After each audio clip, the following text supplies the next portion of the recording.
Welcome to Vishayan academy. So இன்றைக்கி நம்ம என்ன பார்க்க போகிறோம் அப்படின்னா தமிழில் இலக்கண பகுதி தான் பார்க்க போகிறோம். ஸோ இப்போ வந்து சிலபஸ் வந்து நியூவாக சேஞ்ச் பண்ணியிருக்காங்க. ஸோ இப்போ சேஞ்ச் பண்ணதில் பார்த்தீங்க அப்படின்னா டோட்டலாகவே இலக்கணம் பகுதி வந்து 85 கொஸ்டின் கேட்குறாங்க.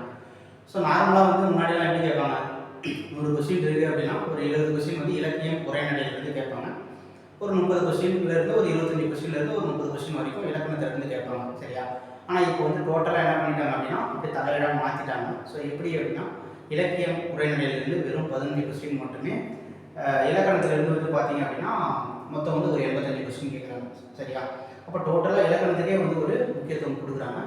ஸோ அப்படின்ற பேசிஸில் நம்ம வந்து புதுசாக வந்து இப்போ என்ன பண்ணுறோம் அப்படின்னா யூடியூப்ஸில் இலக்கணம் கிளாஸ் வந்து ஸ்டார்ட் பண்ணுறோம். ஸோ அதில் வந்து நம்ம பேசிக்ஸ் வந்து ஸ்டார்டிங்லேயே இப்போ பார்க்க போகிறோம். ஸோ உங்களுக்கு வந்து இந்த வீடியோ பிடிச்சிருந்துச்சி அப்படின்னா நீங்கள் என்ன பண்ணலாம் அப்படின்னா கண்டினியூஸாக லைக் பண்ணுறீங்க, ஷேர் பண்ணுறீங்க, வீடியோஸை ஷேர் பண்ணுறீங்க அப்படின்னா நம்ம வந்து வீடியோஸை கண்டினியூ பண்ணலாம். சரிங்களா? ஸோ இலக்கணத்தை அப்படி நெக்ஸ்ட் லெவலில் நம்ம பேசிக்ஸ்லேருந்து ஹை லெவலுக்கு எடுத்துகிட்டு போகலாம். ஓகே, ஸோ நம்ம கிளாஸ்க்குள்ளே போகலாம். ஸோ ஃபஸ்ட்டு ஸ்டார்டிங்கில் ஒரு இலக்கணம் அப்படின்றதுல ஃபஸ்ட்டு நம்ம பார்க்க போகிறது வந்து எழுத்து சொல். நீங்கள் சிலபஸை எடுத்து பார்த்தீங்க அப்படின்னா எழுத்து சொல் தான் ஃபஸ்ட்டே கொடுத்துருப்போம். அதிலேருந்து 25 கொஸ்டின் வந்து நம்ம கேட்குறோம். ஓகேவா? எழுத்து சொல் மட்டுமே ரொம்ப சின்ன டாபிக் தான். பட் அதில் கொஸ்டின்ஸ் வந்து ரொம்பவே அதிகமாக நம்ம வருது, 25 கொஸ்டின். ஓகேவா? ஸோ அப்போ பார்த்தோம்னா எழுத்து இலக்கணம் அப்படின்னு நம்ம ஸ்டார்ட் பண்ணும்போது எழுத்து அப்படின்னா என்ன, நார்மலாக வந்து நமக்கு தெரியும் எழுத்துக்கள்லாம் என்னென்ன சார், உயிர் எழுத்து, மெய் எழுத்து, ஆயுத எழுத்து இதெல்லாம் இருக்குது சார் அப்படின்னு தெரியும். நார்மலாக எழுத்துக்கு ஒரு வரையறை அப்படின்னா ஒளி வடிவம் அண்டு வரி வடிவம். ஒரு எழுத்து அப்படின்னா ஒரு ஒளி வடிவம் இருக்கும். ஆ அப்படின்னு சொன்னோம்னா அதுக்கு ஒரு ஒளி வடிவம் இருக்குது. அதை வந்து எழுதும்போது நம்ம சின்ன வயசில் கையை பிடிச்சி மணலில் வச்சுலாம் எழுதி கொடுத்துருப்பாங்க. அந்த மாதிரி வந்து அதுக்கு ஒரு வரி வடிவம் இருக்குது. சரியா? அப்போ எழுத்துக்கள்லாம் மொத்தம் எத்தனை எழுத்துக்கள் சார்? தமிழ் எழுத்துக்கள் இருக்குன்னா ஆங்கிலத்தில் சொன்னால் 26 அப்படின்னு சொல்கிறீங்க. தமிழ் எழுத்துக்கள் அப்படின்னு பார்த்தீங்க அப்படின்னா உயிர் எழுத்துக்கள் 12 இருக்குது, மெய் எழுத்து வந்து 18 இருக்குது, ஆயுத எழுத்து 1 இருக்குது, உயிர்மெய் எழுத்து 216. உயிர் எழுத்து 12 ஆ ஆ இ இதெல்லாம் வரும். மெய் எழுத்து வந்து 18, இக்கு இங்கு இச்சு புள்ளி வச்ச எழுத்து அப்படின்றது. ஆயுத எழுத்து 1.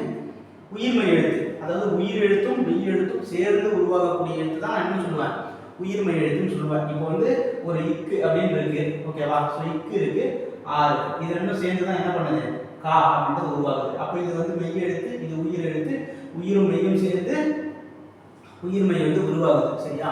மொத்தம் 214 இருக்கு. மொத்தமாக சேர்த்தோம் அப்படின்னா என்ன வரும், 12, 18, 30 ஆச்சா, 30, இது ஒரு 216, 246 ப்ளஸ் 1 247, 247 எழுத்துக்கள் தமிழில் இருக்குது. ஸோ இதில் குறில் எழுத்து, இப்போ உயிர் எழுத்துன்னு எடுத்தோம் அப்படின்னா அதை ரெண்டாக பிரிக்கலாம், குறில் நெடில் அப்படின்னு சொல்லிட்டு. குறில் வந்து எத்தனை எழுத்துக்கள் அப்படின்னா 5, நெடில் வந்து 7. ஸோ நமக்கு வந்து அ இ உ ஏ ஓ இந்த 5 எழுத்துக்களும் குறில் எழுத்துக்கள். அப்போ ஐ அவுலாம் எத்தனை சார் வரும், ஆ இ உ இதெல்லாம் வரும். அதே சமயத்தில் அவும் ஐயுமே குறிலா நெடிலான்னு கேட்டால் அப்படின்னா நெடில் எழுத்துக்கள் தான். சரியா? இது என்ன சார் ஊ இ அப்படின்னு போட்டிருக்கீங்க அப்படின்னா இப்போ ஒரு நெடில் எழுத்து எடுத்தீங்க, இப்போ ஆ அப்படின்னு நெடில் எழுத்து எடுத்தீங்களா, அதனுடைய இணை எழுத்து என்ன அப்படின்னு கேட்பாங்க. இல்லை அதோடைய எழுத்து என்ன, நட்பு எழுத்து என்ன அப்படின்னு கேட்பாங்க. அப்போ ஆவுக்கு இனமான எழுத்து என்னன்னு கேட்டால் ஆ, ஈக்கு இனமான ஈன்றது நெடில், ஈக்கு இனமான எழுத்து என்னன்னு கேட்டால் ஈ, ஊக்கு என்ன எழுத்து இனமான எழுத்துனா ஊ. ஓகேவா? அந்த மாதிரி அவும் நெடில்னு சொன்னீங்க, ஐயும் நெடில்னு சொன்னீங்க.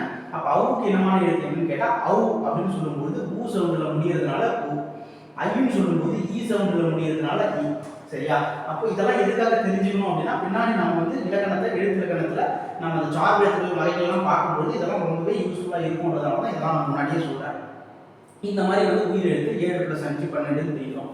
மெய் எழுத்தை 18 ஒரு 3ஆக பிரிக்கிறோம். வல்லினம், மெல்லினம், இடையினம். சின்ன வயசில் படிச்சிருக்கீங்க, கசகதவர வல்லினம், எஞ்சனமன மெல்லினம், எரளவள இடையினம் அப்படின்னு படிச்சிருக்கீங்க. ஸோ கசகதவர அப்படின்னா இக்கு இச்சி இட்டு இத்து பியிரு இதெல்லாம், இங்கு இஞ்சி இன்னு இன்னு இம்மு இன்னு எல்லாமே புரிய வச்ச எழுத்துக்கெல்லாம் இருக்கும். சரியா? மொத்தமாக 6 6 6 18 எழுத்துக்கள். இதில் இன்னொரு விஷயத்தையும் நீங்கள் முக்கியமாக தெரிஞ்சுக்கணும். என்னன்னா வல்லின எழுத்துக்கள் அப்படின்னா இது மட்டும் தான் வல்லின எழுத்துக்களா, இதை தாண்டி வர இது வல்லின எழுத்துக்கள் இல்லையா அப்படின்னா இருக்கு. இப்போ இந்த புள்ளி வச்ச எழுத்துக்கள் இருக்கு இல்லையா, மெய் எழுத்துக்கள் 18ன்னு சொன்னேன் இல்லையா, அந்த 18 எழுத்துக்களை நம்ம என்ன சொல்லுவோம் அப்படின்னா ஒற்று எழுத்துன்னு சொல்லுவோம். அது மட்டும் இல்லாமல் இந்த ஆயுத எழுத்து 1. ஸோ 18 + 1 18 உயிர் மெய் எழுத்தையும் ஆயுத எழுத்து 1 டோட்டலாக எத்தனை எழுத்து, ஸோ 19 எழுத்து. இந்த 19 எழுத்துக்களை நம்ம என்ன எழுத்து அப்படின்னு சொல்லுவோம் அப்படின்னா ஒற்று எழுத்துக்கள் அப்படின்னு சொல்லுவோம், ஒற்று. சரியா? ஸோ அப்போ ஒற்று எழுத்துக்களுக்குள்ள எது இதெல்லாம் வரும் அப்படின்னா மெய் எழுத்து 18 வரும் அண்ட் ஆயுத எழுத்து 1 வரும். மொத்தமாக 19 எழுத்து ஒற்று எழுத்து அப்படின்னு சொல்லுவோம். அப்படி பார்த்தோம் அப்படின்னா இது எல்லாமே நம்ம என்னன்னு சொல்லுவோம், வல்லின ஒற்றுக்கள் அப்படின்னு சொல்லுவோம். சரியா? இதை எல்லாத்தையும் நம்ம என்ன சொல்லுவோம்? மெல்லின ஒற்றுக்கள் அப்படின்னு சொல்லுவோம். இடையின ஒற்றுக்கள் அப்படின்னு சொல்லுவோம். சரியா? அப்ப டோட்டலா இந்த இக்கு இருக்கு இல்லையா, இந்த இக்க பேஸ் பண்ணி வர எழுத்துக்கள் இருக்கு. இப்போ இக்கு பிளஸ் ஆ என்னது? கா. அப்ப இச்சு பிளஸ் ஆ என்னது? சா. புரியுதா? சோ அப்ப இந்த கா கா கி கி கு கு கௌ வரைக்கும் போகும் இல்லையா, இது எல்லாமே வல்லின எழுத்துக்கள் தான். ஆனா அதெல்லாம் வல்லின உயிர்மெய் எழுத்துக்கள். கா கி இதெல்லாம் உயிர்மெய் எழுத்து தானே. அப்ப இது வல்லின ஒற்று. எந்த வல்லின ஒற்று? இக்குன்ற வல்லின ஒற்றை பேஸ் பண்ணி அடிப்படையா வர்றதுனால அது எல்லாமே வல்லின உயிர்மெய். அதே மாதிரி சா இச்ச பேஸ் பண்ணி வர்றது சா சா சி சி டா டா டி டி தா தா தி தி இது எல்லாமே என்ன எழுத்துக்கள்? வல்லின உயிர்மெய் எழுத்துக்கள். அந்த மாதிரி இங்க பேஸ் பண்ண வர எழுத்து ஞா ஞா நீ நீ மூ மூ போகும் இல்லையா, நோ வரைக்கும் போகும் இல்லையா, அது எல்லாமே மெல்லின உயிர்மெய் எழுத்துக்கள். ஞா ஞா நீ நீ இது எல்லாமே மெல்லின உயிர்மெய் எழுத்துக்கள். அந்த மாதிரி லா லா டி டி லா லா டி டி இது எல்லாமே பார்த்தீங்கன்னா இடையின உயிர்மெய் எழுத்துக்கள். புரியுதா? இப்போ வல்லின எழுத்துக்கள் அப்படின்னா அந்த ஆறு மட்டும் தான் சார் வல்லின எழுத்துக்கள் அப்படின்னு சொல்லக்கூடாது. அந்த வல்லின எழுத்துக்கள் மட்டும் இல்லாமல் அந்த ஆறு எழுத்து அடிப்படையாக வச்சு பிறக்கிற எழுத்துக்கள் எல்லா உயிர்மெய் எழுத்தும் நம்ம வல்லின உயிர்மெய் எழுத்துக்கள் அப்படின்னு சொல்லுவோம். இதையும் நீங்கள் கிளியராக தெரிஞ்சுக்கணும். சரியா? ஸோ அடுத்து வந்து பார்த்தீங்க அப்படின்னா முதல் எழுத்து. இப்போ எழுத்துக்கள் எத்தனை வகைப்படும் அப்படின்னு கேட்பாங்க. ஸோ நீங்கள் வந்து சார் உயிர் எழுத்து, மெய் எழுத்து, ஆயுத எழுத்து, அப்புறம் வந்து உயிர்மெய் எழுத்து, அப்போ மொத்தம் ஒரு 4 வகை சார் அப்படின்னு சொன்னால் அது தப்பு. சரியா? எழுத்துக்கள் இலக்கண முறைப்படி எத்தனை வகைப்படும் அப்படின்னா 2 வகைப்பா. முக்கியமானது, ரொம்ப ரொம்ப முக்கியமானது. எழுத்துக்கள் இலக்கண முறைப்படி எத்தனை வகைனா முதல் எழுத்து, சார்பு எழுத்து. அது என்ன சார் முதல் எழுத்து அப்படின்னா, முதல் எழுத்து அப்படின்றது வந்து